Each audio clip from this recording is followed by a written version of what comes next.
Welcome everyone tonight to the Core GT series. This is our 7th season.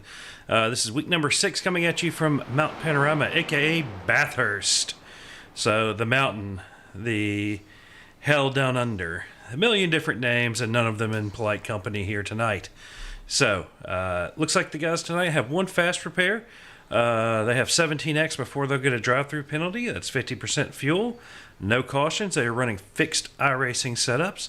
We're about to start qualifying here, so the guys will start popping here on the track. We'll go ahead and pull up Dominique Ford here. Make sure we are live. And I will show this here. So Dom and the Garza thing here. So he'll have an out lap before he'll get to set one here real quick. All right, guys, reminder, curve again. You can't qualify tonight. And I think that's it. Sorry. Forgot to disable this in chat, so don't want to hear any of the driver's comms here tonight. And looking here, we'll do a little scenic thing here, and we will pull up the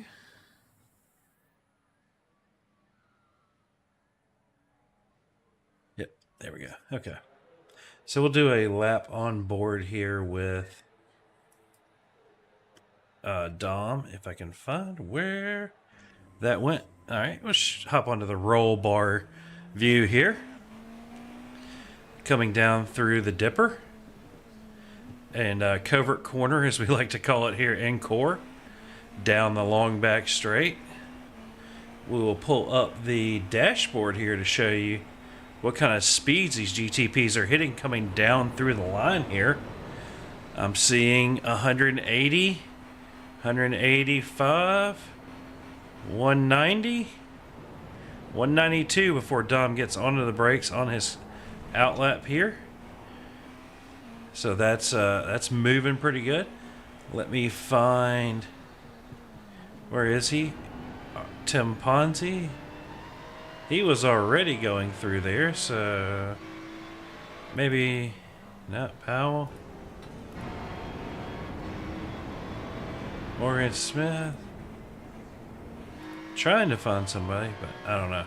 But we will hop back on board with our points leader, Dominique Ford here. After going through Hell Corner, your first one, coming up here. And as you'll notice how bumpy this track is for these GTPs.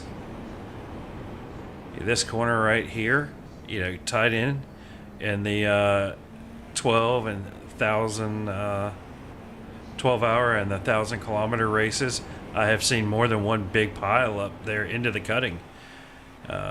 This section of the mountain here is not very hard. However, if you get a little offline, if you touch one of the curbs just the right way, it will send you into death as we come down through here. This right here is a very hard section of track, trying to optimize your line, not catch the walls as we go back through Covert Corner. And that is pretty much the lap here for Dominique Ford.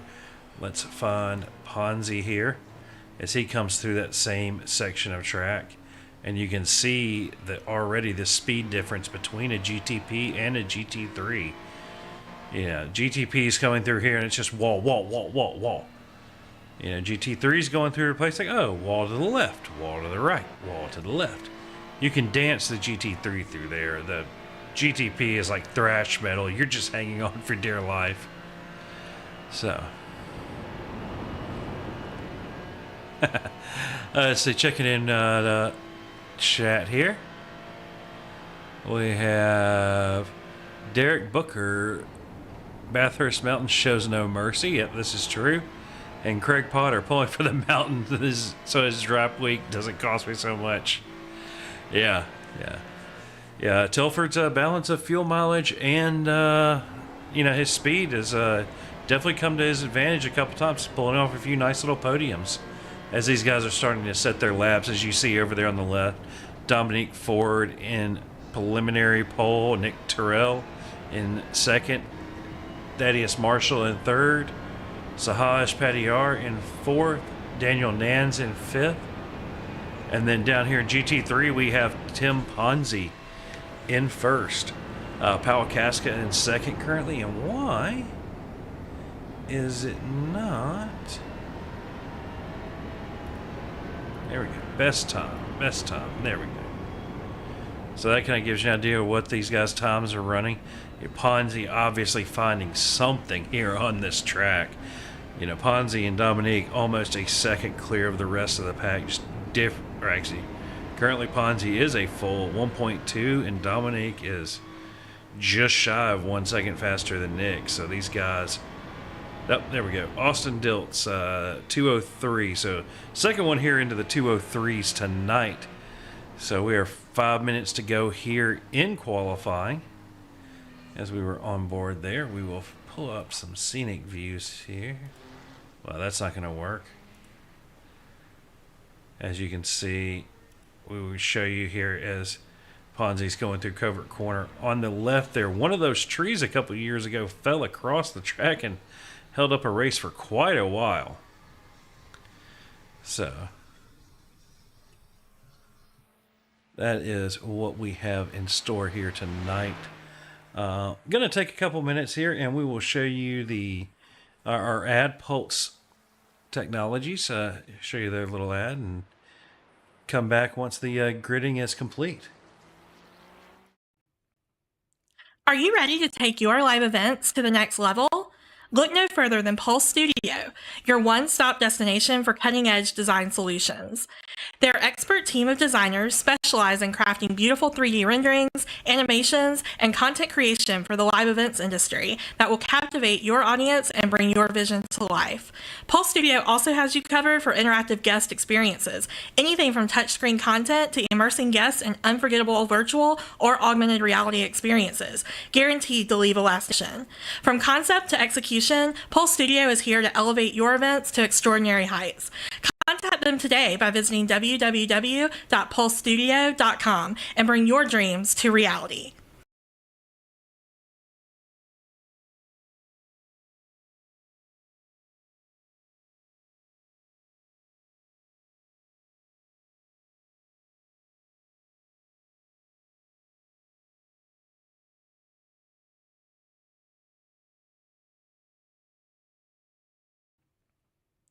Are you ready to take your live events to the next level? Look no further than Pulse Studio, your one-stop destination for cutting-edge design solutions. Their expert team of designers specialize in crafting beautiful 3D renderings, animations, and content creation for the live events industry that will captivate your audience and bring your vision to life. Pulse Studio also has you covered for interactive guest experiences, anything from touchscreen content to immersing guests in unforgettable virtual or augmented reality experiences, guaranteed to leave a lasting impression. From concept to execution, Pulse Studio is here to elevate your events to extraordinary heights. Contact them today by visiting www.pulsestudio.com and bring your dreams to reality. All right. Well, thank you, Pulse Studios, for sponsoring these broadcasts here for our GT series. So if you do need anything in that realm of things, please contact them. So do thank them for that. All right, looking in here, we have Ponzi still sitting a lap. Let's see if he improves on that 203.4, because that was just a smoking lap. 203.3. So Ponzi putting in a fast one there. Nick Terrell got down to a 147.1 as he is coming through the mountain here. Just enough time for probably one more lap. This is kind of the last little breath of fresh air for these guys. You know, here in another minute or so, they're going to be everyone on track. Judging by SDK here, looks like we're going to have about 30 cars on track tonight. So, a B Vision of Awesome not yet setting a time. So, Avi may be having a little bit of trouble with things there, showing that he may have parked it. Trying to see there. It's not showing me how many. Okay, so Nick's done 3.8 laps, so he's just doing some more practice. Mason Smith is still to set his final and third lap here. As you see, Mason using all of the track here. You know, that's a very important aspect to this. Mason here tonight running the Porsche. You see all the way on the left there, tires on the white line. Just shy of it there through the final corner. A little bit of a slide at him. What is that lap time going to be? Got it in just in time, 1:47.541. Enough for fourth place. All right, let's pull up our grid currently here. Let's see, qualifying.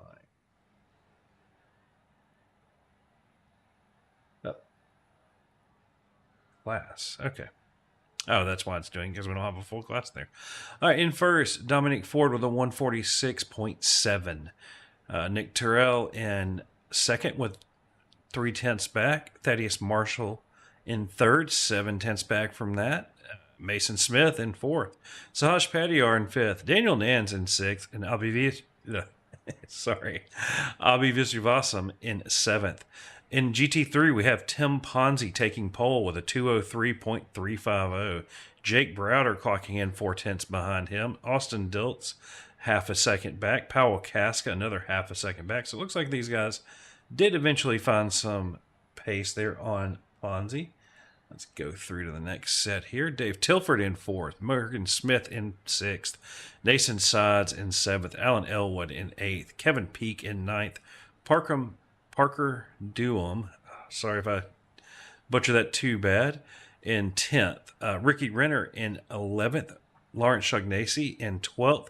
Michael Viglio in 13th. Tyler Bramble in 14th. Taylor Schaefer in 15th. Theodore Bagham in 16th. Tim Thompson in 17th. CJ Conklin in 18th. John Crane in 19th. Terry Jansen in 20th. Leo Vitalen in 21st, Eric Martin in 22nd, Curtis Beggin, I'm not sure on that one, I'll have to ask, 23rd, and James Molyneux in 24th. James did not set a time there. I believe he is not planning on running tonight, so we will move that up. That gives us a total car count of 30 here tonight. So quite a lot. This is the formation lap here. We will clear this away here, pull up our race info. And actually, I'm going to empty this because, let's see here. Where is my track map? Car numbers. Yeah, so we're not going to do a full pace lap here tonight.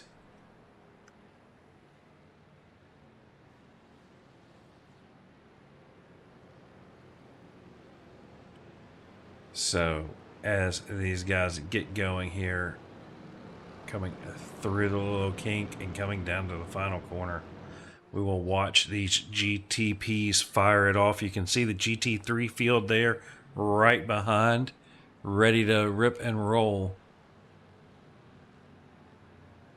Ooh, Craig, over under on the track getting blocked the first lap. I'm going 50-50. It may happen, it may not. There's not enough GTPs to really be crazy up there. They should be able to get it cleared. You see the GT3's leaving them a little bit of a gap. As we will have our eyes on Dominique Ford here in the lead. Nick Terrell. So Dominique trying to get a little heat in those tires there before heading up the mountain. As you see, these two have just opened the taps and put some distance here between them and the rest of the field. As they are coming up, heading to the cutting, we will see. Craig, it looks like they all are making it through GTP. I'm going to jump back here to GT3 real quick, and we will watch and see if there is any calamity. Oh, Powell Casca going a little wide. Dave Tilford avoiding him there. But everybody kind of making it through. I'm going to keep kind of coming back through the field here. I hear somebody hit the wall, it sounds like. Oh, showing an incident here for Thaddeus Marshall. What happened here? He had to jump to the pits. Down here through this. Oh, just a bad bounce across the track. Collects Daniel Nans. I did not expect that to be where the pileup happened. Looking through here. Was that Abiva Shivasam having an accident as well? He was a little bit behind these guys.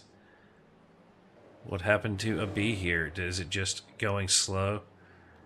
Oh! Oh no. Trying to get out of the way. Showing a crash here for Terry Jansen.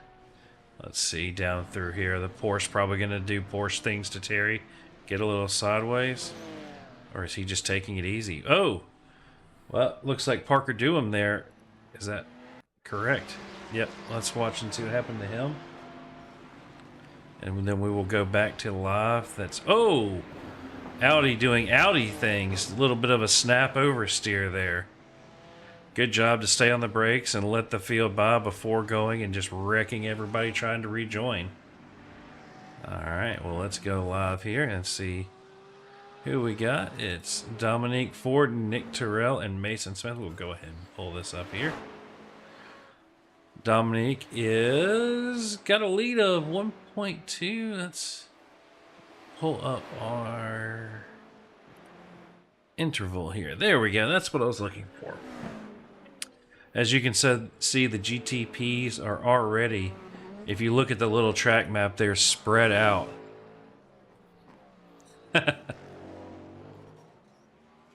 Oh, Craig, yeah, you were talking about if they get caught. Ooh. And Booker, the cars be upside down. Yeah. Well, we're not going to speak that evil and watch my screens do something crazy here tonight. But in the lead for GT3, you have Tim Ponzi here. How about a second gap over Jake Browder? Austin Ditz there. Powell Casca, Dave Tilford. Here's your little battle we got going on between Dave Tilford, Alan Elwood, and Morgan Smith. These guys right nose to tail. Looking back here, you know, you got Lawrence Shognacy, Kevin Peake, Nathan Sods, and Ricky Renner all right here. You got a 4-pack there. Back here you have Eric Martin, CJ Conklin, and Tim Thompson all within a second here. And John Crane breaking into that now. As we will go back up here. Dave Tilford going to be... Is that Alan Elwood looking to make a move there? As they are side by side. David holding on to that position for now. Almost running off track. Making that Ferrari roar. Paint job by Parks de la Cruz. I think Parks did a good one on that. Oh, David getting a little sideways in there. Got in the grass. Giving the position over to Alan Elwood in the other Ferrari now. Does look like we have a few more Ferraris here tonight than normal. I'm guessing the Ferrari might be a little more stable, a little more compliant on the factory iRacing setups that we use here in core to try to level the field. Looking back through here, showing Abiva Shivasam here in the pits. Thaddeus Marshall and Daniel Nans back out on track. So they are... Looks like Nans may be the first person to come back upon the GTPs. Now showing the 08. Oh, that's a B in the pit lane there. Hopping in and out. Now he's disappeared. There we go. And Thaddeus Marshall is... Oh! Dominique into the pits. What happened to...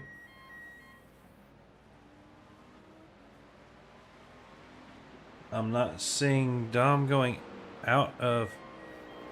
Oh. Showing Nick Terrell going off track here. What happened to the front end of Nick? Oh! No, not good. Is that the entirety of the GTP field here? Dominique in the pits, out of the pits, having to take a fast repair. I'm guessing he got some wheel damage from that contact with a B. So not what you want to have happen. But that has promoted Mason Smith into the lead for GTP. Mason with a 5-second lead over Sahaj Padiyar, one of the 212 cars there. First 212 I have seen running the Caddy. So, from the land down under, a little bit of America. Little freedom bird. Dominique Ford back into third there. He is 19 seconds back.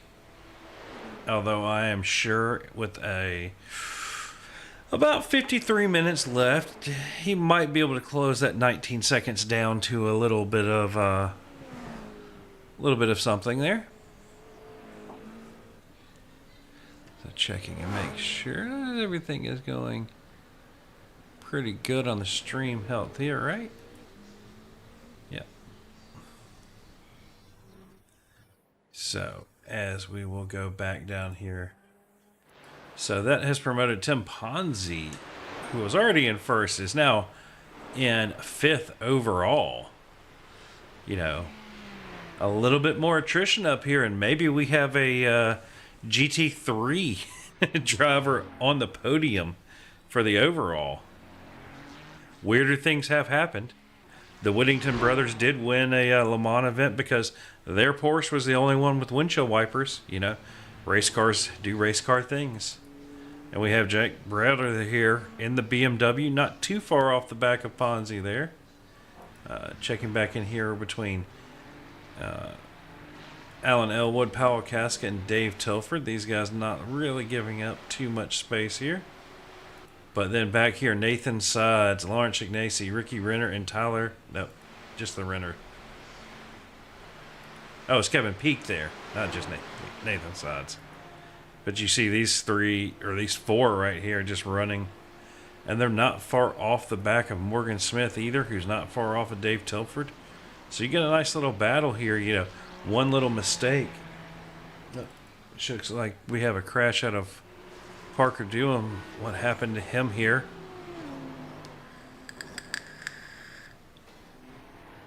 Oh! Collecting, I believe that is the Bramble there, is it not? No, that was Leo Vitalin in the 212. So, showing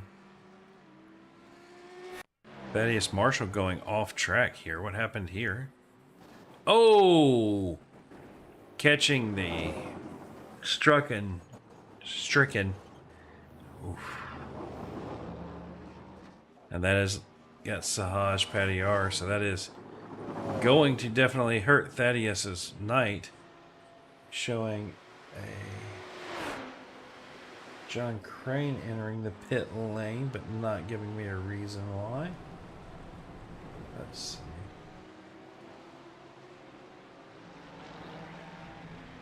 Showing Ricky Renner going off track here. What?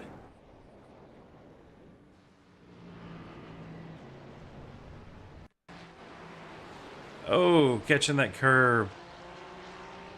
And then, yep, caught that one. Ooh. Well, if you're going to have a little incident, that's not the worst place to have it. The pits are not far away. Let's go back live here. Dave Tilford now in 6th in GT3. But looking up here. So you have Mason in the GTP. Let's hop in here with Mason as he makes his way through the GT3 field. Hop in the onboard here, and you can really see that difference in speed between the GTP and GT3.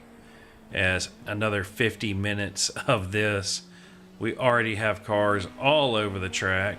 As you see the speed just going down the hill. You know, kind of like Knight Rider hitting the turbo boost button, it seems like, compared to these GT3s. Just moving. Yeah. Ooh. A little close there to the Vigsy Motorsports Ferrari. I believe that was Viglio. Yep, Viglio headed into the pits here. Looks like his steering wheel might be a little off. Let's see what happened. We had a wreck out of Leo here.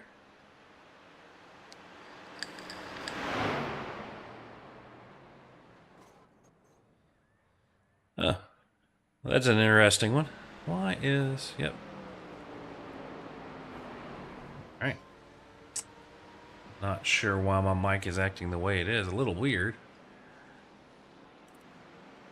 Let's check back in with our leader in GTP, Mason Smith. Getting around Bramble there. So looking down through the field here, looks like we've already lost a B. Already lost a Leo to the pits. Yep. Thaddeus Marshall with that's going to take a minute for that car to get repaired. It's missing the front end, it's missing the left wheel. That's got to be a painful one there. So looking back through here, looks like John Crane is out. So having, you know, the number of Audi cars out of the race is not too terribly bad.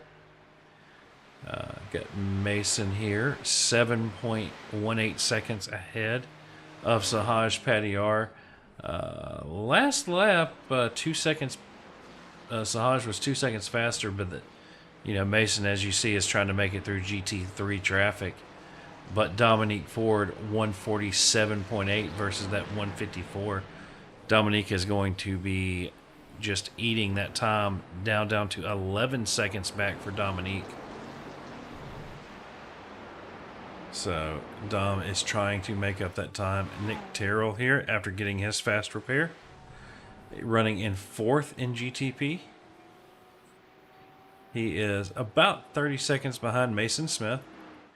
5th place, Daniel Nans, after his early incident, back up to 8th overall, 5th in GTP here. Looks like he is the last GTP that is still currently on track, so we're down to 5 in that aspect currently. Looking back here, still have a little bit of a battle here between Morgan Smith and Shaughnessy. Bramble a little further back, getting a little close to Dom there, but you see giving him the corner. Yeah, survival in this race is not going to be easy. But Krigna, it does look like they made it through the GTP 3 field without blocking the entire track. Probably not too far off, but I know we will have some interesting time. Looks like we're having an accident here between Curtis and... What? Oh, no. Let's take a look at that one again here. So, looks like CJ Conklin, caught the curb up there, spins it right in front of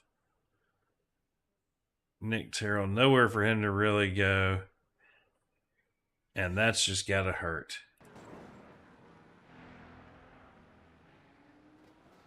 Oh, I believe that was CJ Conklin getting into him that was Curtis Megan getting into CJ Conklin as he was trying to find a way around. Narrow section of track, not much you can do there. We'll go back live to Tyler Bramble, now in 11th. Let's look through the field here. Your biggest gain out of anyone here is going to be Eric Martin, up 10 positions from his qualifying. So good job, Eric, for the most highest number of positions gained. I also have Lawrence Shaughnessy, who's up 5. Tyler Bramble, who's up 5. Curtis is down here. He is up 8. But you see the damage that caused on the passenger side front of that Porsche. Tire kind of sticking out the fender. That's going to cost him some speed, cost him some downforce. Not exactly what you want to have going.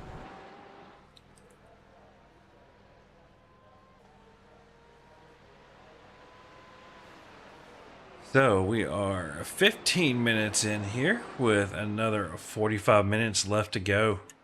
44 minutes now. So looking through on track, you still got this a little bit of a battle here between Nathan Sides, Kevin Peak, and Lawrence Shaughnessy. Let's see, is there a... really. That's a good camera angle for that one.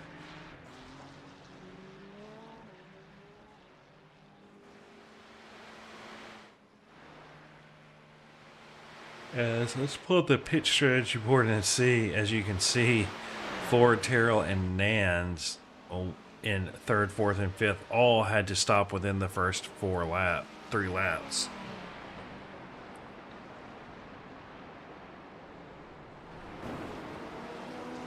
As Dominic Ford has cut that gap down to 3.1 seconds to Sahaj Padiyar. So Dom, with all these GT3s in front of him, let's hop on board with Dom here and see how that looks from his point of view. Rocket ship on rails, passed on the straight.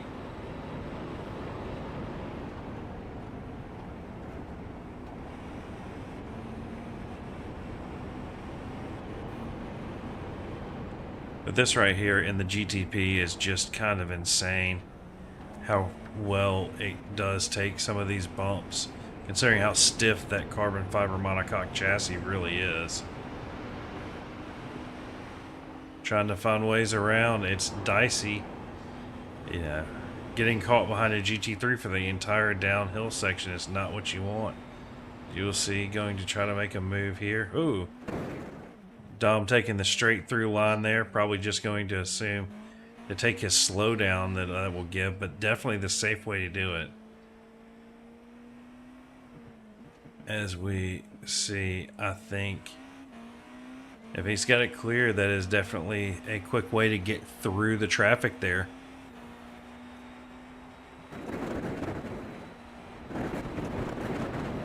Looks like everything's still going well with the stream. Looks like all the little issues should be ironed out pretty daggum well by now.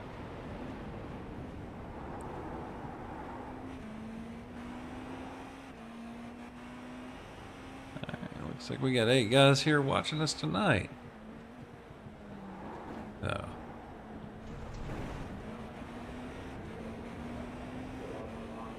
Yeah, we are live, so everything's looking good. Looking through our Discord here, see if I've missed anything crazy. Does not appear to be. I'll be saying he is sorry to Dominique Ford for not sure what happened on him.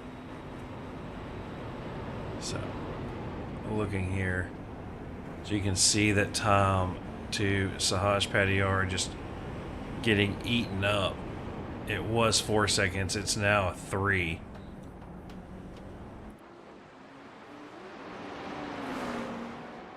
Oh, Dom having to try to go between Jansen and Crane there. Making it through, but that has cost him over a second and that little bit there. So navigating the GT3 traffic and how quickly you can get through definitely having an effect. As you can see, Mason picking his way through is maintained about a 17-second gap over Dominique Ford. Last lap was 2 seconds quicker. So showing some top speeds from these guys here. Look like Nick Terrell getting the highest top speed at 198 miles an hour. Do not ask me what freedom units that is, or what the standard unit of measure. It's like measuring things in blue whales to me. I don't understand kilometers. Oh. Let's see here. Showing a crash here for Theodore. See what happened to Theodore here. Already missing the back end and just not having that diffuser. Car goes a little crazy on him. Dominique Ford going around him there. Showing an accident here for Curtis. Sorry. This is for Curtis. What happened to Curtis here? Yep. Missing that downforce, bopped that wheel there. I think he's going to go to the pits, take his tow, and get that car repaired. Looking back through here, Tyler Bramble and Ricky Renner having a little bit of a battle here. Little Porsche versus Mercedes, one German versus another. The V8 versus the Flat 6, or Boxer 6 if you may. I know there's a technical difference between the flat and the boxer, but I don't know what it is. The Porsche a little better on the brakes than the Merc, but the as we've seen with the Nürburgring BOP, apparently the Merc needs about a 3% power reduction to be fair with the Porsche. I don't think that's true, but yeah. Master window. Let's go, Mason. Mason's doing very well so far, still in first, as Dominic Ford just got around Sahaj Padiyar here. Let's see what that looked like for him. Getting a just better exit onto that long downhill run. Oh, Sahaj missing some front of his car there.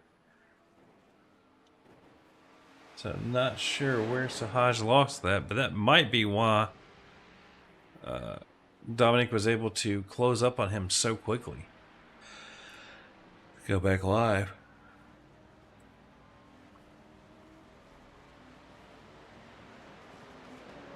Alright, as we will check in here with our GT3 leader, Tim Ponzi, but you can see right behind him, Jake Browder is not letting him march away.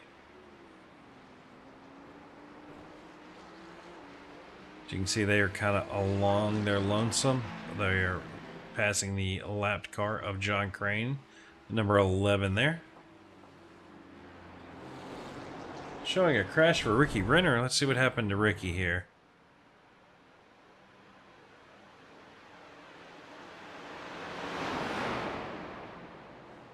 Oh, going for the dive bomb and kinda, well, I don't know if that was a dive bomb, but definitely in the vortex of danger area. It doesn't look like there's any real damage. Maybe a little bit on that right front, but not enough to seriously impede his race. The wheel looks straight. I don't see it vibrating. Could have been a lot worse.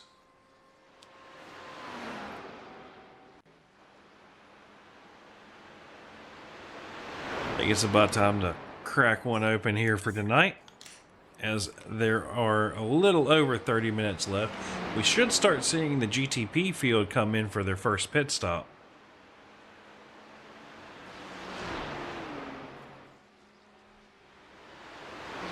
This might be the longest amount of time I have seen the GTPs make it on fuel. I'm guessing because a lot of this mountain section, they're probably just, you know, maintaining throttle and coasting. As there we go, we see Mason Smith coming into the pits here. Let's see if Mason is going to take tires. That promotes Dominic Ford into the lead again.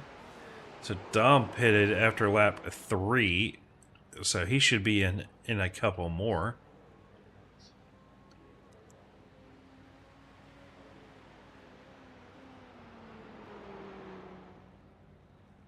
Seeing Mason's car go up, he's at least taking some sort of tire. Sahaj is doing the same as well.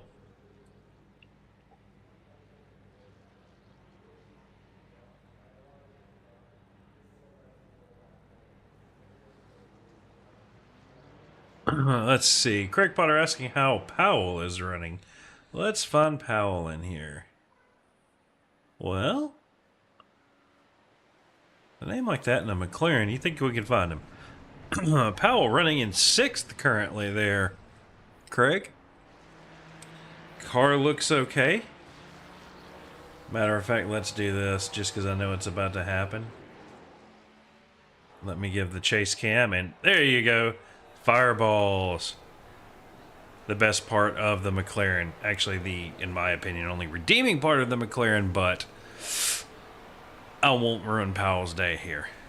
Fire, fire. As that is Powell on the back of Dave Tilford there. You can see the GT3 field is starting to kind of come back together a little bit. You got a second gap, and then 7 tenths, 9 tenths, 2 seconds, 1 second. So, you know, your guys all the way up front have a little bit of a gap, but Jake is slowly closing down onto the back of Tim Ponzi there. Ponzi definitely would have liked to maintain that gap out past where Jake would have the draft going down the hill, but I don't think that's really, I don't know if Let's see, what does he say?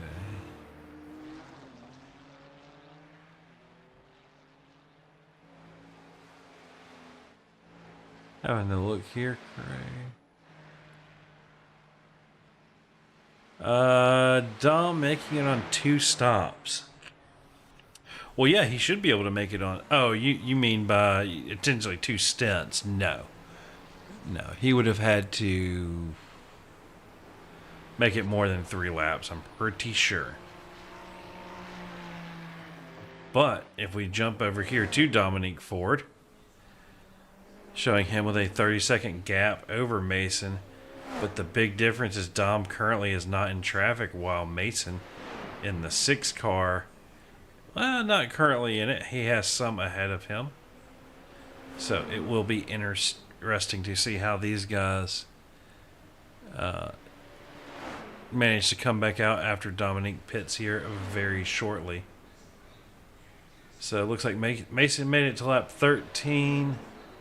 Nick pitted at lap 14. Daniel, who had the incident at the same time as Dom, in at lap number 16.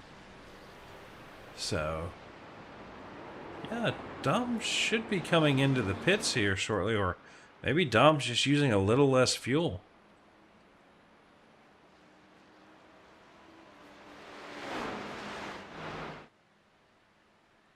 But yeah, to answer your question, Craig, I don't know if he makes it.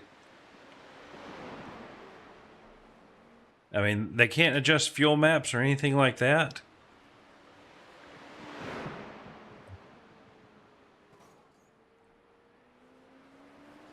Let's see if he's.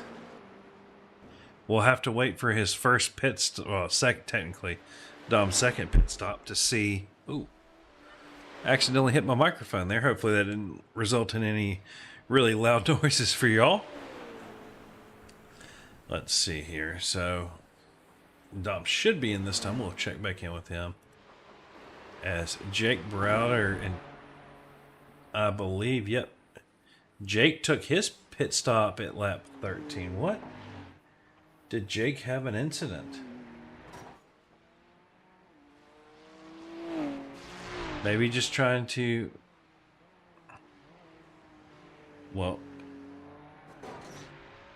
So, Ponzi pitting on lap 16 as well. That's only 29 minutes into the race. It's looking like the GT3s are going to have to 2-stop.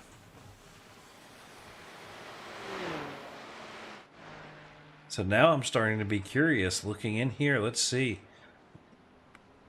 Dave Tilford in the pits, Sid in the pits. You've got Morgan Smith, who has not pitted this yet. We will see if this next set, if they all come in. Yep, looks like he was maybe hesitating. Renner, showing he isn't yet to pit, so I know he will be happy to take the fast repair and fix some of that tire there. And you see Bramble coming in. Nathan Sides in the BMW. Is he going to come in?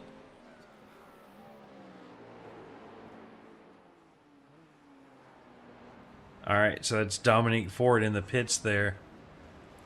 Mason coming around him.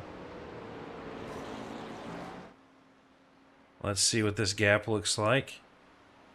Mason has the lap car of Daniel Nans in front of him. That is going to make the gap now only 7.2 seconds. Pit time 25.48 for Mason, 25.43 for Dominique. But Dominique did make it to lap 16, so it will be interesting. I'm really curious on this strategy here.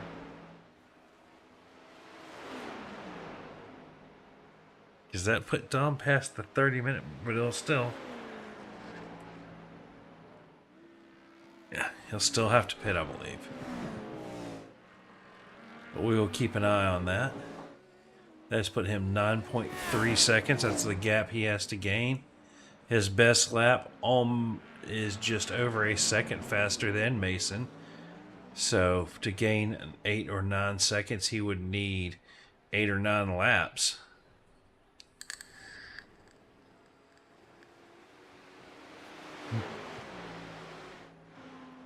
But that is also assuming that he doesn't get through traffic better than Mason.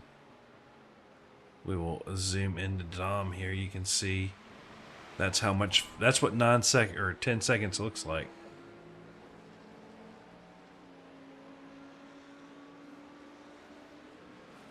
As checking in with, there you go. It's in pit lane.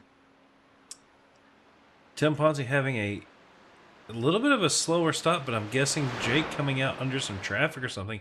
That gap now to 1.43 seconds, either that or in the extra lap that Ponzi stayed out, he put in a fast lap to break that draft a little bit. Oh no. Showing an accident here from Dominique.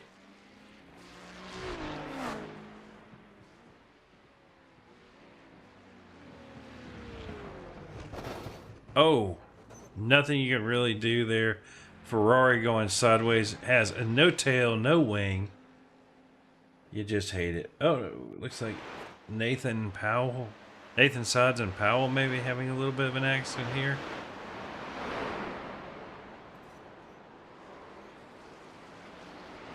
Yep, Nathan kind of parking it there sideways on the hill turn. Checking in with Dave Tilford here, actually. Yeah, we'll have to find Dave Tilford here. He's got GTPs all around him.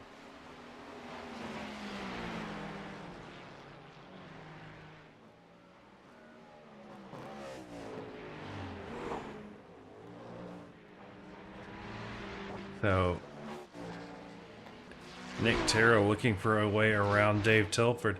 That is costing him. That is, they were on top of each other, but that has given Sahaj 8 seconds. Getting stuck behind David there. Yeah, Craig, I'm curious to see Ponzi right there at that 30-minute mark. You know, it's one of those things. If the other guys are going to have to stop and take 30 seconds, because that downhill section, you know, you could lift and coast for 10, 20 seconds and save a decent amount of fuel each lap without losing too much lap time.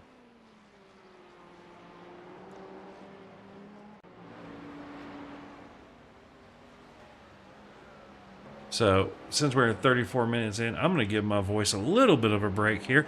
We're going to do a Love to Hear It segment and turn my mic down and turn the audio up on these cars.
All right, hope you got to enjoy some of those lovely car noises.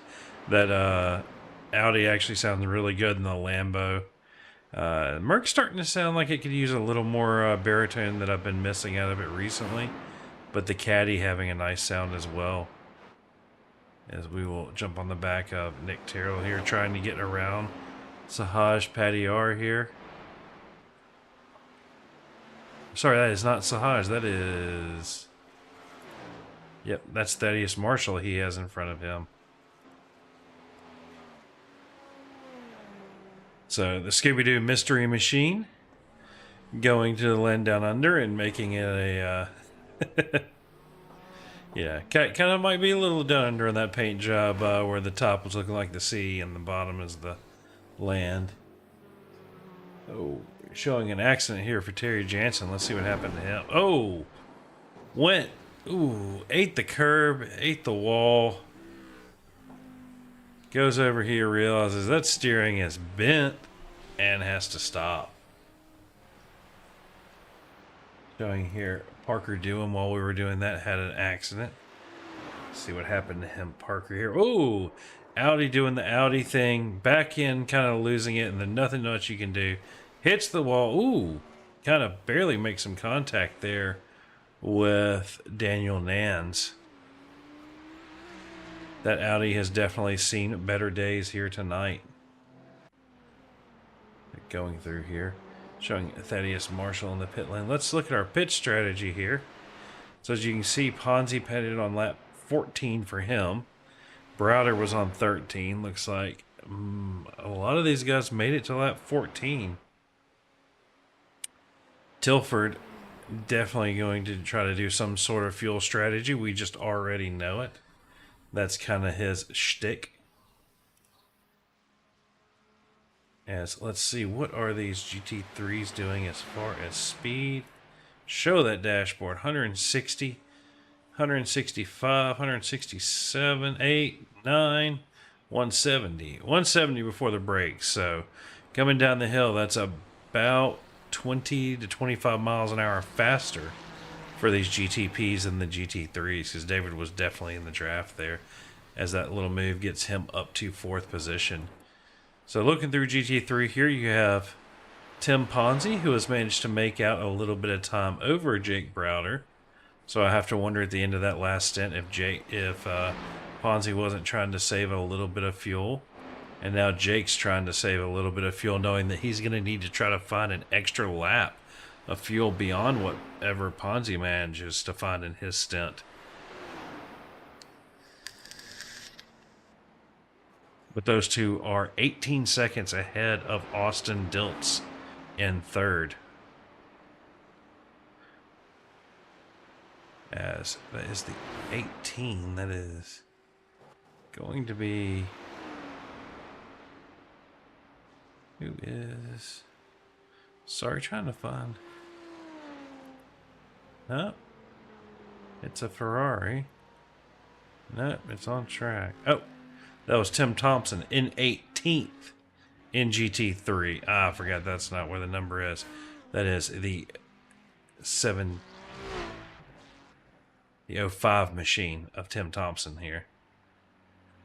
Yep, you can see the 05 there, and that Momo throwback kind of livery. As checking in with GT3s, you have our leader Mason Smith 14.5 seconds over Dominique Ford. Dominique getting very close to that wall there. He is trying to push that Porsche for everything it has to offer. And then your podium here, Sahaj Padiyar, still 8 seconds out ahead of Nick Terrell in 4th. Daniel Nans in another caddy there is about a minute and a half behind, so not quite a lap down, but getting close. Looking like here's your battle here we have on track between Dave Tilford and Lawrence Shaughnessy. Looking there, they both pitted on lap 14.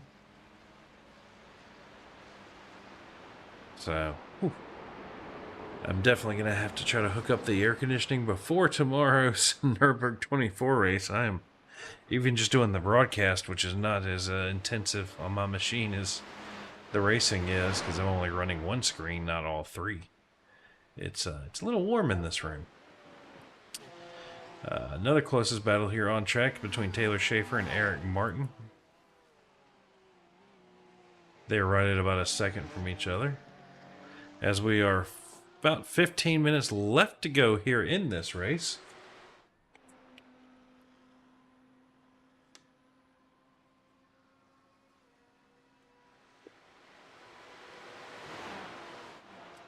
So looking through here, Nick Terrell now in the pits.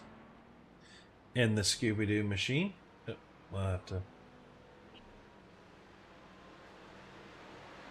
Showing a crash for Renner here. Ooh, loses the back end. Keeps it off the wall, though. Good job.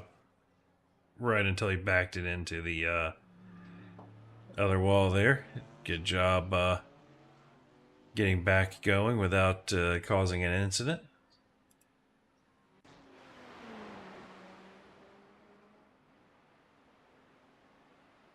So that put Nick 40 seconds back on Sahaj.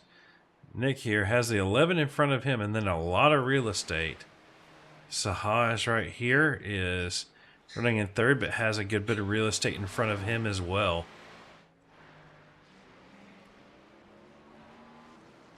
Looking like if Sahaj came out, he would also come out into fresh air. So we may see Sahaj pit here with only 15 minutes to go.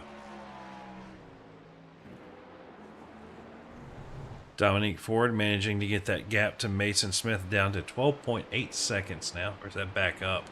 I believe it was only 9 seconds. So last lap. Let's look at the lap times here. As you can see, those traffic laps where it looks like Mason is just managing to get through the GT3 field just a little bit quicker than Ford. Showing Sahaj entering and exiting the pits now. Huh.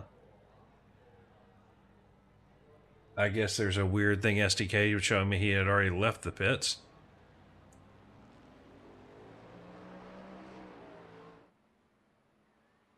Sahaj either taking a little more fuel or a tire or something. And that has brought Nick Terrell within 3 seconds of Sahaj here. So Sahaj and Nick will be fighting for the podium there in GTP.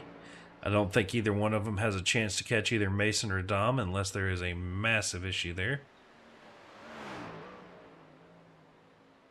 And the question will be, Barry saying, hang in there, Tim. Where is Tim Thompson? We will look here and see. Looking for Tim. Yep, Tim's still running here in 16th, getting passed currently by Dave Tilford. Easy part of the track to make that pass. Now, Mason into the pits. This is lap 26, so he has literally doubled his stints. So, as he went... Yep, Dominique Ford already ahead. So we will have to see, compared to last time, they were both at a 25.4 for their pit time.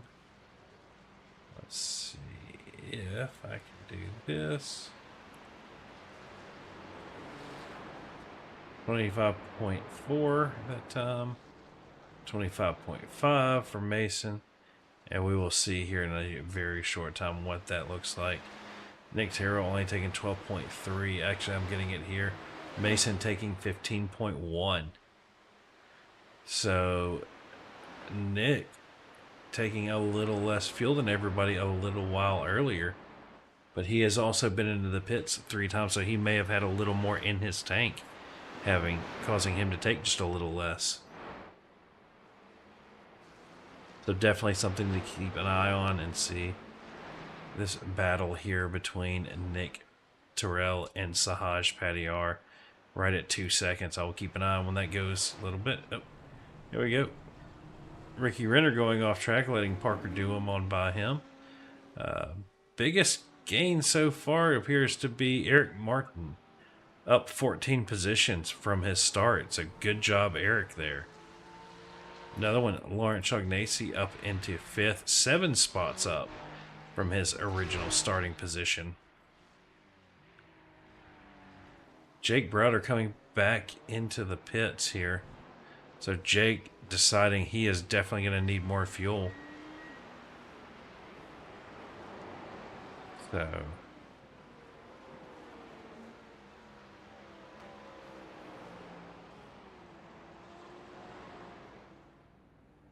keep an eye here on the lap time for Ponzi and Browder and C.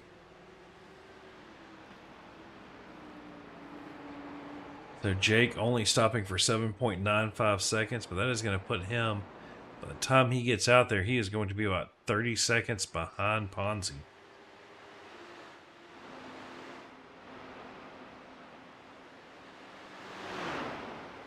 So if he is 30 seconds back, that gives Tim a lot of time to try to save some more fuel. Matter of fact, let's hop on board with Tim and see if he is short shifting. Yep. He is taking it easy, but that may have been because he was letting the GTP by.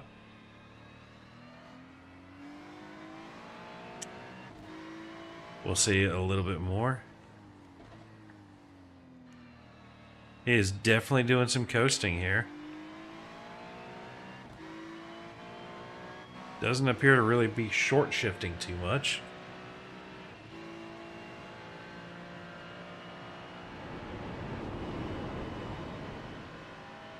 As he has 22 seconds over Austin Dillon second. And oh yeah, you can see that's a big coast out of Ponzi. So it will be curious to see what Ponzi's lap time looks like this go round. Previous lap 150.7, and then, oh sorry, that's Nan's. We'll actually have to go to Dilt's to get Ponzi's lap times. Actually, we can do this. I keep forgetting that I have this ability. P minus 1. So a 204.86 to a 206.3. So dropping 2 seconds a lap.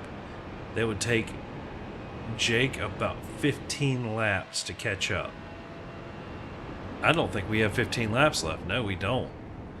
Ponzi can lift a whole lot more if he needs to. He could lose 6 seconds a lap, and I think he would still be okay. So, Ponzi pulling out that strategy. See if Tilford.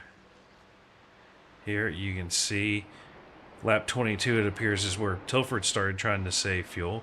He's losing a little less each lap. But Dave only having... Okay, so Dave would have to try to run Browder down for third. Let's look here at Dilt's, and you can see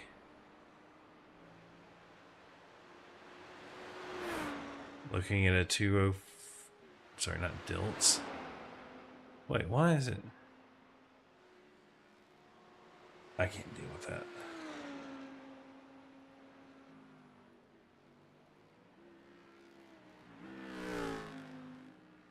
There we go. You can see Dilt's a little faster than Ponzi that lap, 1.5 seconds. So Ponzi definitely backing off a good bit. That is Dominique Ford into the pits on lap number 30. Mason 30.5 seconds behind. Pit lane time for these guys was around 50 seconds. So if it took him 20 to get to there, it's going to be a little close here maybe at exit. We'll pull up Mason Smith. Mason right there. Dominique Ford rolling.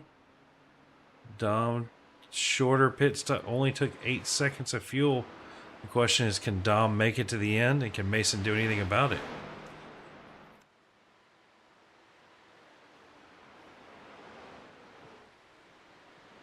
As also back here, here is Nick Terrell fighting for that podium position with Sahaj Padiyar. So we have 5 minutes to go here. These guys are 4/10 apart. Closest battle on track in any class.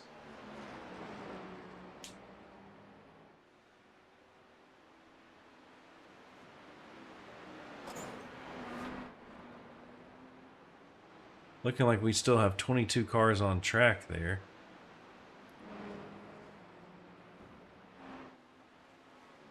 Jeez, those GTPs just scream through the mountain there.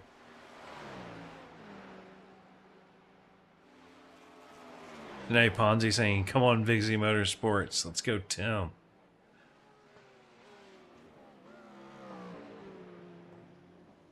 So looking through here. Yeah. Ponzi, 21 seconds to Dilts. Dilts is 4.8 ahead of Browder. So can Jake manage to claw his way back to second? As I think we have about 2 more laps left.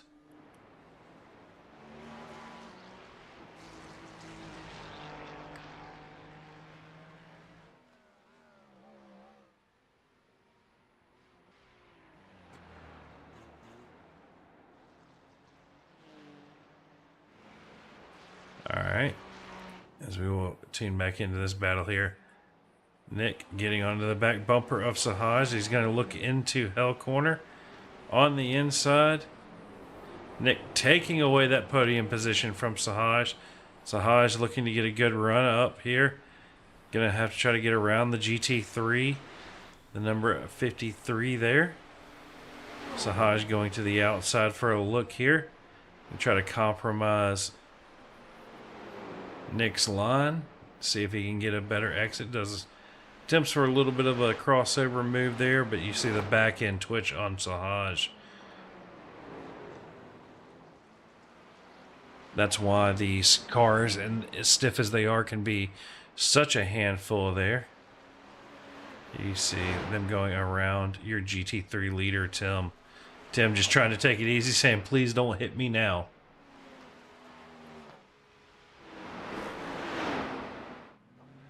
A little bit of a battle here between Parker and Tyler Bramble. The 010 on the back of that Mercedes AMG GT3 car.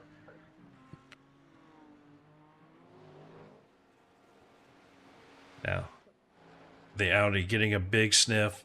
As Chris would say, the big suck. Let's look at the speed of these guys here. 160, 161.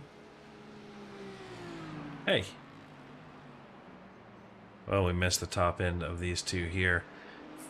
58.31 seconds, whereas Dom just coming across the line. So they'll get this last lap in here. And I believe, let me go check the starter cam if I can find it. All right, so they have already taken the white flag, so this is the last lap. So Dominique and Mason here, we will keep an eye on this battle. Go back to TV1 here. You can see Dom, oh, a little bit of a blink there out of Dom. Now would not be the time to have your thing dropped. Your connection. Dom 1.5 there. Nick Terrell is pulled out 2.5 seconds essentially on Sahaj Padiyar. Looks like Austin Dilt's having to come into the pits that time. Tim Ponzi cruising it home. Jake Browder up at 24 seconds behind. Pretty sure Ponzi's not going to have a problem making it. He can, as soon as he makes it down the top of the hill, could just about coast all the way down. Looking back through here, the only closest other battles between Parker and Tyler here. And then CJ Conklin giving it a little bit in the green Audi, trying to get around. What is that? Okay, so these guys have all... So it looks like we're going to have 22 cars finishing the race here. Dominique Ford to take your checkered flag. Let's pull up our starter cam as we see all these guys coming across here. That's going to be Nance taking the final lap there.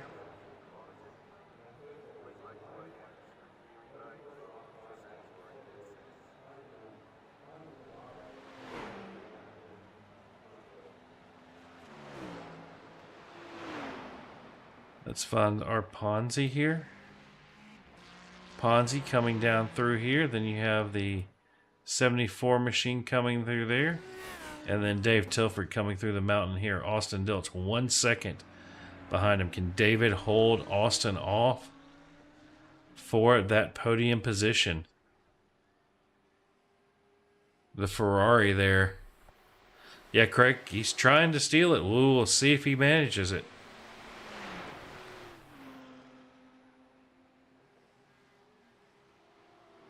Looks like coming through here, 0.4 of a second. Austin's going to have to make a move into the final quarter braking zone. You know David's going to cover the inside. He's not going to make it easy on him. Seeing the lights blink. David is going to, well, looks like David may have run out of fuel. We will have to find out here. Let's go to the... Yep, I think that was all the fuel. I'm going to go back and do a quick little replay assessment here and see if David ran out of fuel coming across the line there.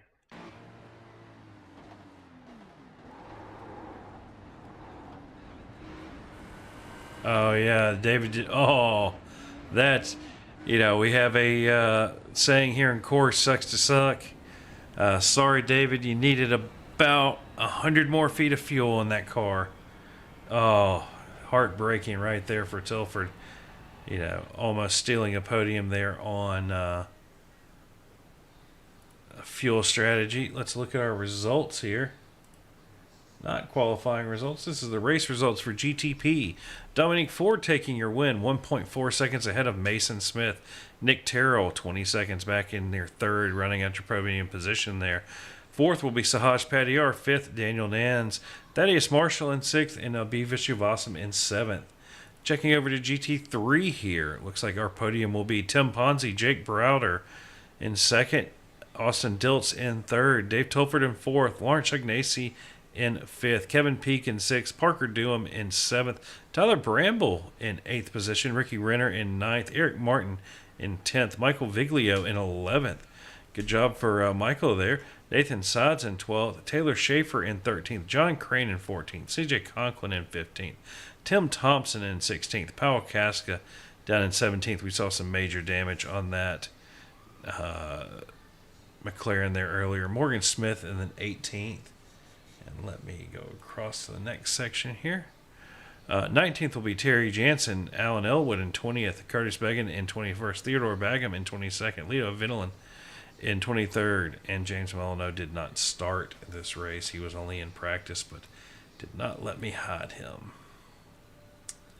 So let's go through here and find... We'll go...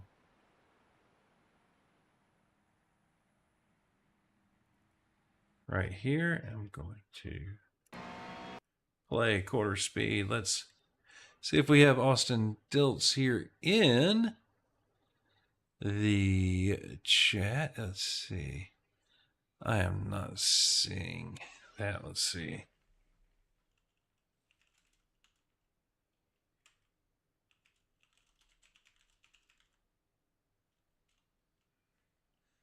Get these guys in here.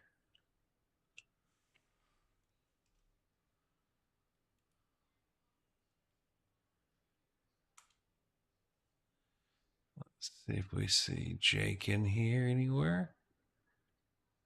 Having a look through. Yep. We'll go with our second place, Jake Browder here. Jake, this is John in the booth. You got a copy? Hey, John. How's it going? Oh, interesting race for me to watch. How was it to attempt to race it? Oh God, it was something else, man. I'm surprised I didn't get punted off at one point, but it all worked out somehow.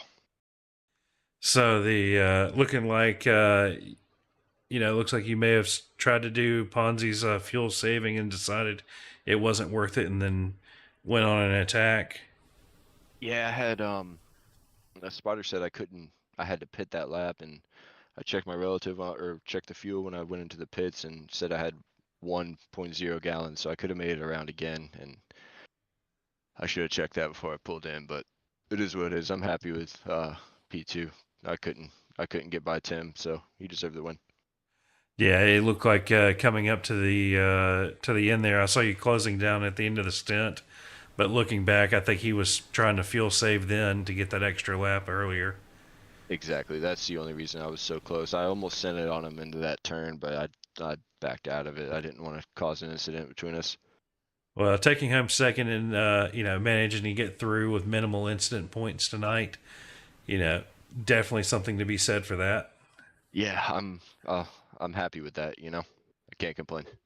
So going from Bathurst here to Nürburgring next week, how do you feel about that one in comparison? What layout are we running? Is it combined? I believe it's to combine the same as the endurance race this weekend.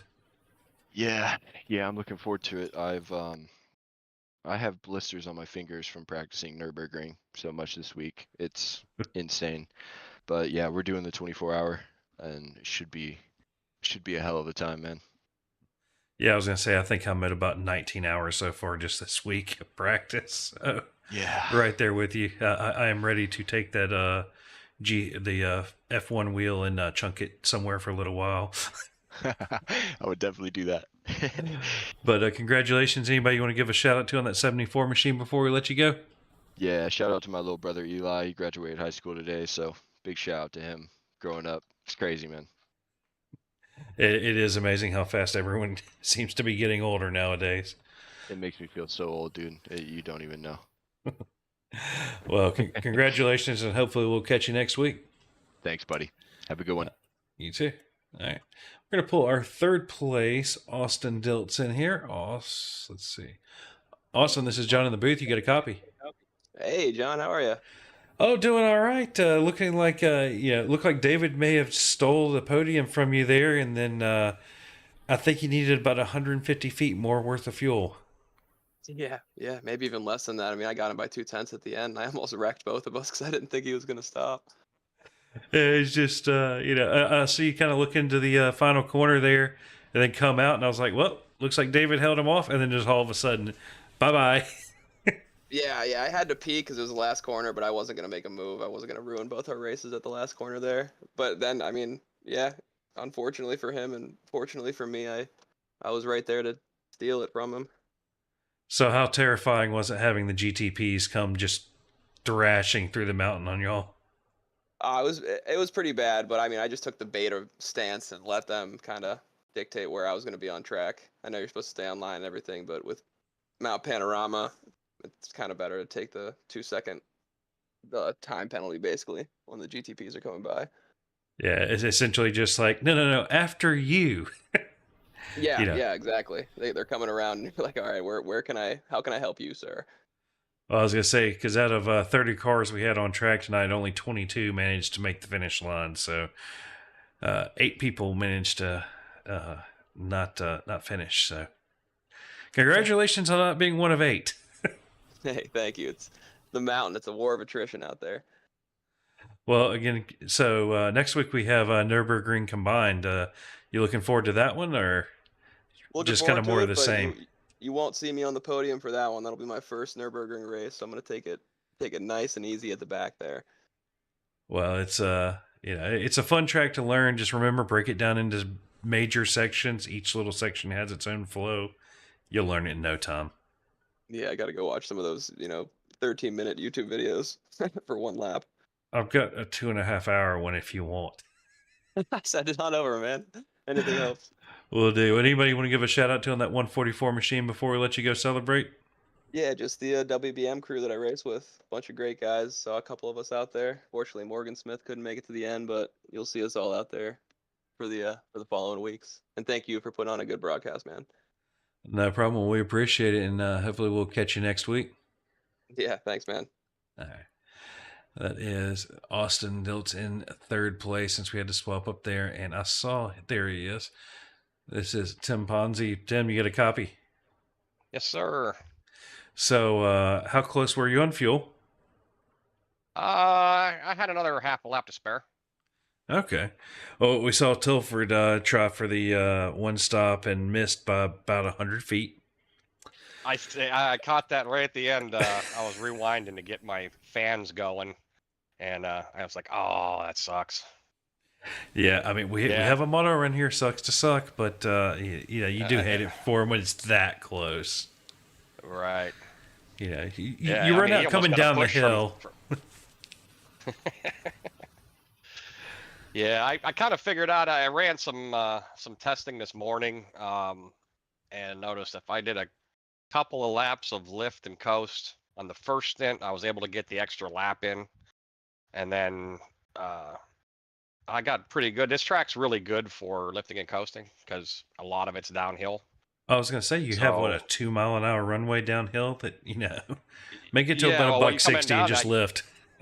yeah, you can get around that corner and lift, and then just make it up in the brake zone, and that's what I was doing. It wasn't costing me any time until the end. At the end, I really started saving just to make sure, because you never Yeah. know where the GTPs are. Just because the clock says one thing doesn't mean, you know.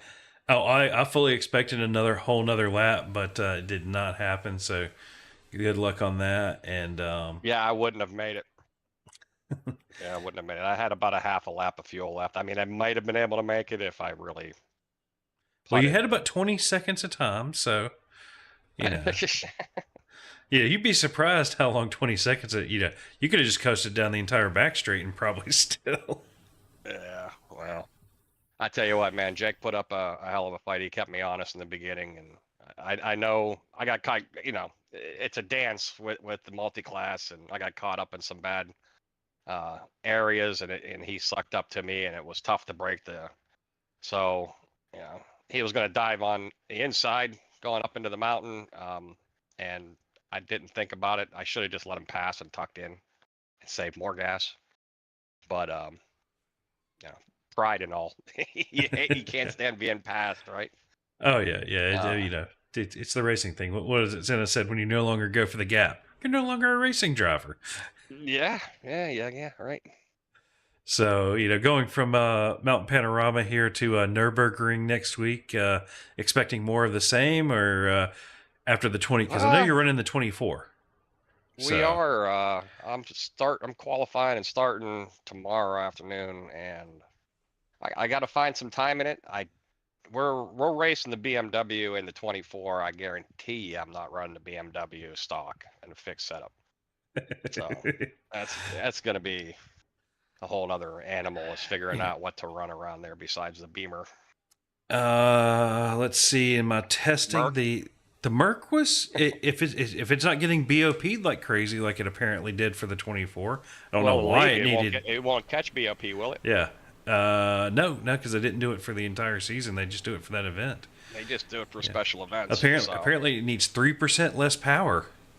And I'm like, I'm only doing 163 down the straightaways now. I'm getting swamped by the BMWs doing 170. Yeah, well, we're not doing 170. But... I've been passed by one. Yeah, I'm sure they can do that, but what? Oh man, but yeah, I loved. I mean, I'm sweating. I mean, what a race, what a track. God, I love this place. It's awesome. Well, congratulations on the win. I know it was a hard one here tonight. And anybody you want to give a shout out to on that 46 machine before we let you go celebrate? Shout out to the guys over at Bigsy. Come on over, get some speed, learn a little bit, have some fun. Shout out to you guys for doing the broadcast, and for Pulse for sponsoring this season. Much appreciated. The guys over at 212. And of course, last but not least, the wife. I believe we saw her there in the comments cheering you on. So apparently she doesn't absolutely hate what you do. No, she does. She enjoys it. She watches most of the time, and yeah, so it's Well, cool. congratulations again, and hopefully we will catch you in the winner's circle next week. Hey, appreciate it, man. We'll talk to you later. All right, later. And let's pull in. Let's see, who is it? Nick Terrell. I saw him in here early. There he is. Nick, this is John in the booth. You got a copy? Yes, sir. So, a little early on incident there, trying to get through the GTP or GT3 field the first time, but recovering to a nice podium, having to run down Sahaj there. So congratulations for that performance. Yeah, thank you. Yeah, we got lumped up into some early, I guess, GTP on GTP drama early on, and I think I caught Dami and myself in that. Both had to come in and do a quick repair and figure out any alteration of pit strategy at that point. That was a pretty wild race. Well, how was trying to make your way through the GT3 field? I mean, because you could just tell going through the mountain section, it's like you all had 30 or 40 miles an hour on them at most times.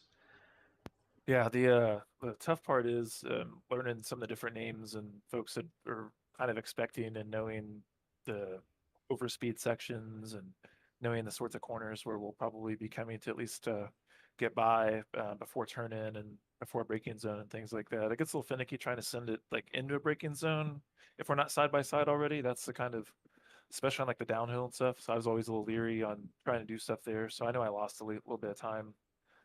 So on several of the laps, just to kind of be a little more patient right there and try not to cause any more incidents than I had. I tried to preserve one little bit of bonus point, so I finished the 11X for a single bonus point. Well, definitely just trying to survive tonight. We saw, I believe there were 8 cars that did not manage to finish that race. So congratulations for not being one of 8 there. Yeah, thanks a bunch. It's a tough race. I love this track too, and multi-class is always interesting because very few leagues or series or whatever will ever do anything this crazy. But it's really fun, and I'll never miss something like this if I can help it.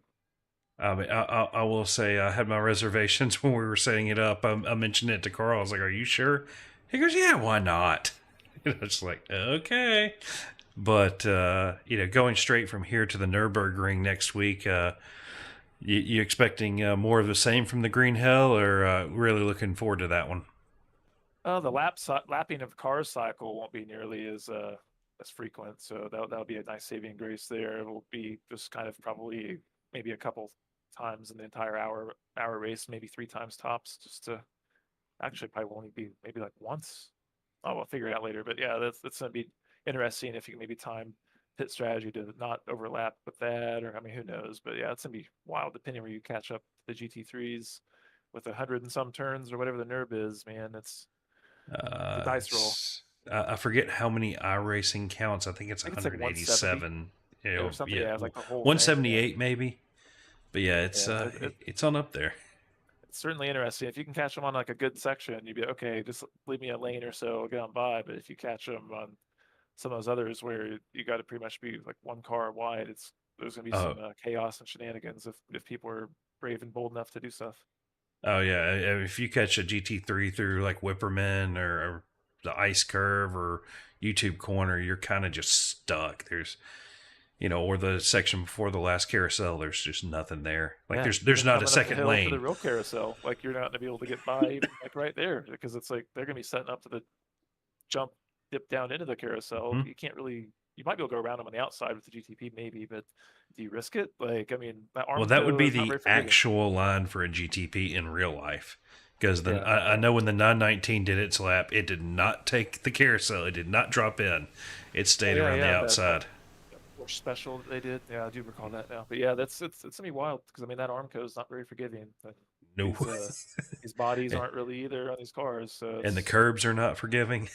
Oh yeah, there'll be some sparks flying up through some of the sections, especially where we coming right out of the NURB 24 and GT3s, used to running that line, and going right into some GTPs and trying to run some of those same lines just out of muscle memory. It's not gonna be a good time.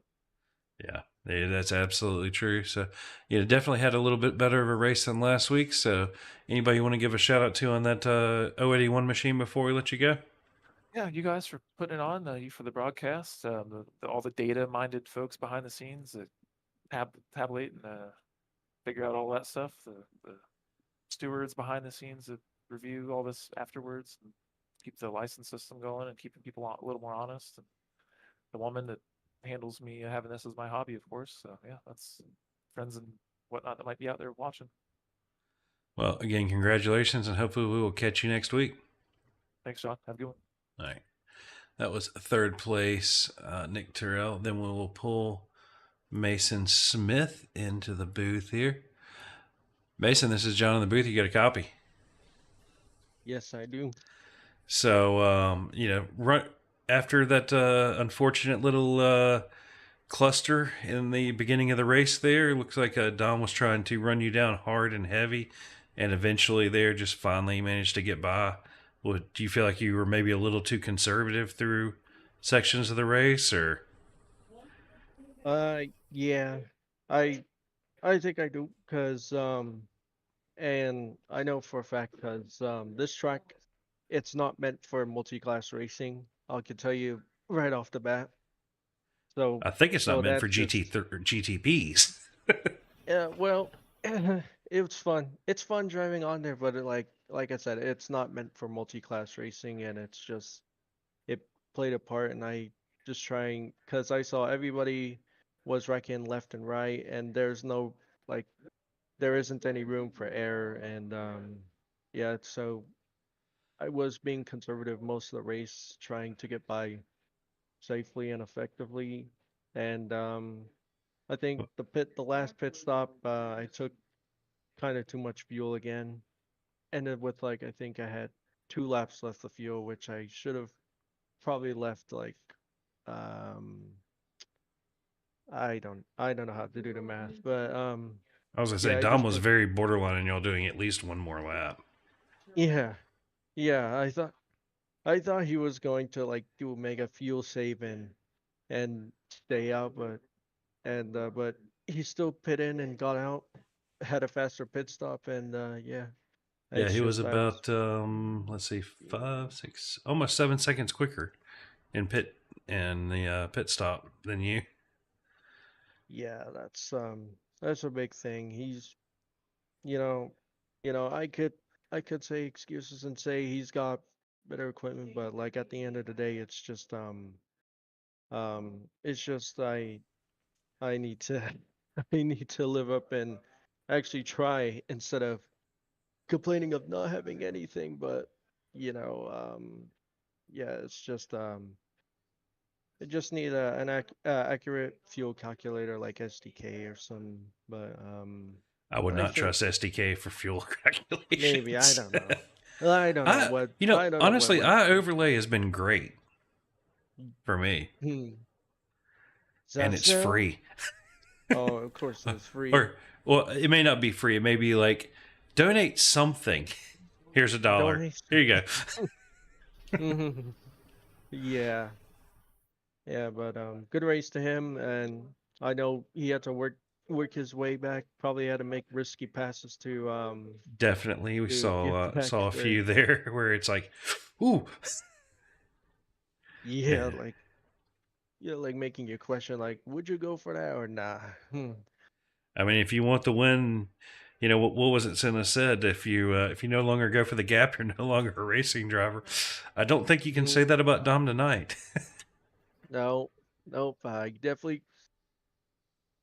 just you could definitely say about me because I was again I was being conservative, and second place is what got me here.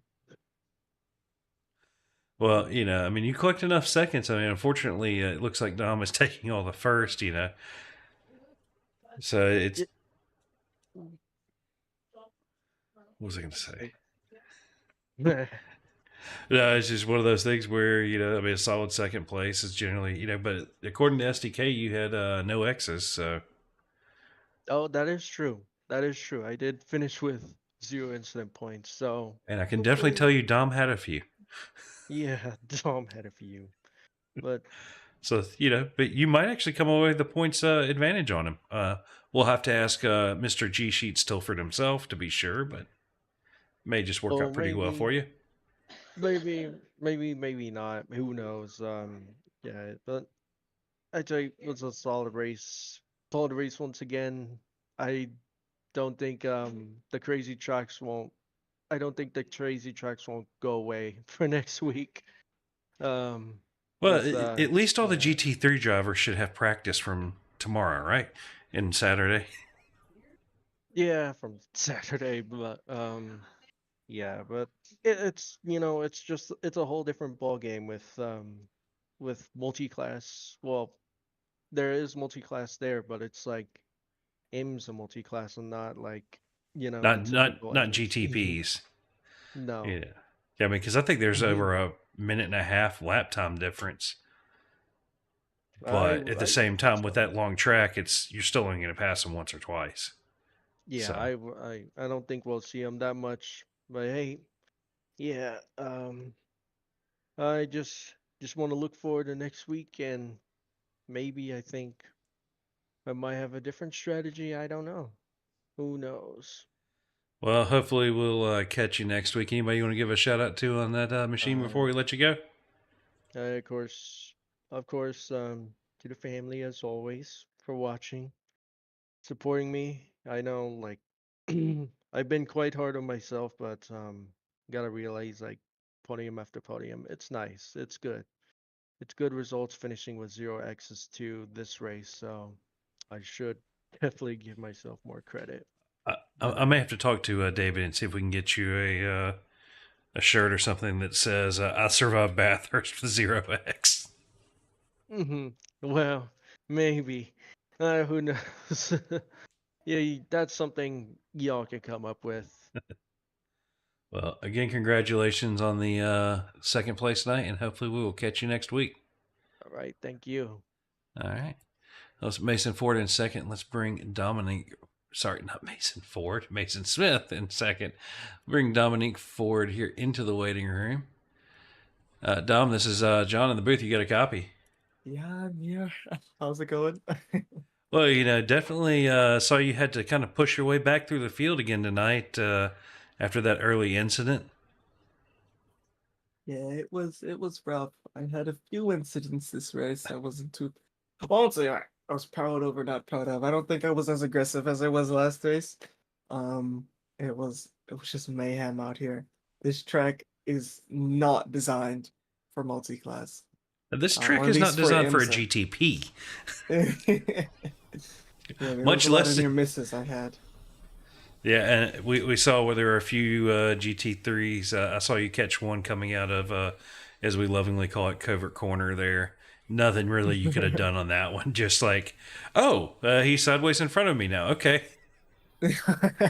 Yeah, there was a few that were like that. I was just reviewing an incident where a BMW had spun in front of me and I just nearly missed them by like a net code. If there was a bit of net code there, my race would have been over there too. But fortunately, I was able to get through majority of the incidents. The start of the race was okay, but I don't know what happened in that second half of the race. It was something.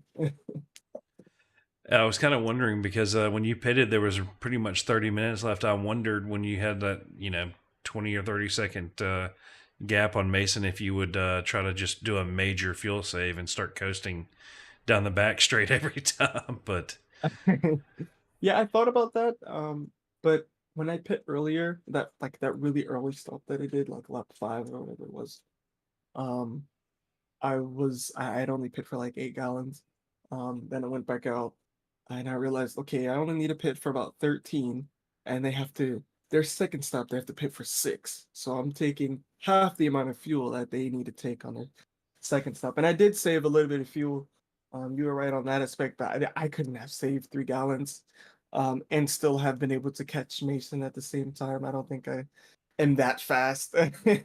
I saved a bit of fuel to take less. I think I only took like 2.9 gallons or 3 gallons, whatever it was. So yeah, it was I was still able 8.6 in to, the pits compared to 15.17. So yeah, a little bit of a faster stop, but fortunately I was able to get Mason on the pit. But he was really fast. I mean, he was lucky. I won't say he was lucky because majority of it was skill too. I had a few incidents where I hit a car and caused some damage on my own, but he was able to keep it really clean. I think he said he only had like one incident or something, which is insane. But I think he actually went crazy. 0x.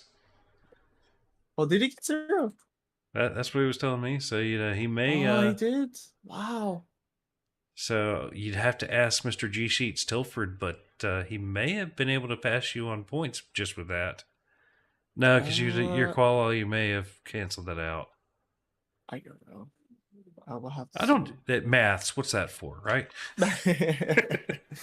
But no, congratulations on the win tonight, and you looking forward to Nürburgring next week, or are you going to be just completely tired after the 24?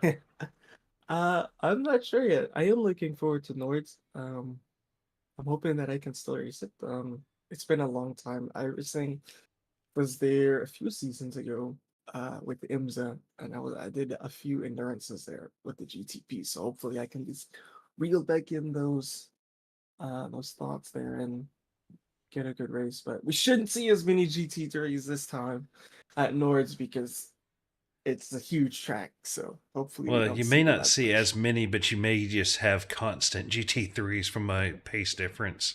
Because it's real easy if you don't know the track to be a minute or so off. So you may wind up getting a GT3 field that takes you 5 minutes to get through. Maybe there's some good passing opportunities with traffic being decent. There's some good overtaking opportunities that you typically wouldn't have in a one class race. So I know Whipperman is still one line, and the section after Flug plots is still one line. I don't care what car you're in, there's one line there. If you try going too wide, you will die. Yeah. But congratulations on the win tonight. Anybody you want to give a shout out to on that 91 machine before we let you go celebrate? I don't know. I mean, like I always say, shout out to you in the booth. I know you're up here trying your hardest. Hopefully this race was entertaining. I know it was entertaining for me out there because a lot of death as I was reviewing with the little incident counter for iOverlay, but it was fun going back and looking at that. And shout out to Mason. I mean, he put on one heck of a fight. I thought he was gonna win the race. I said in the middle of the race, I was like, "GG's Mason, you won, nice win." But I wasn't sure if I was gonna catch him. I think traffic just helped in my favor a little bit more than it did for him, and I was able to make some big gains when traffic was around. And shout out to the whole field. I mean, this track was tough, really, really tough, and it could have been a lot worse. So we made it through the race. Looks like we lost 8 guys throughout the race, which is a little under 30% attrition. So I have seen worse.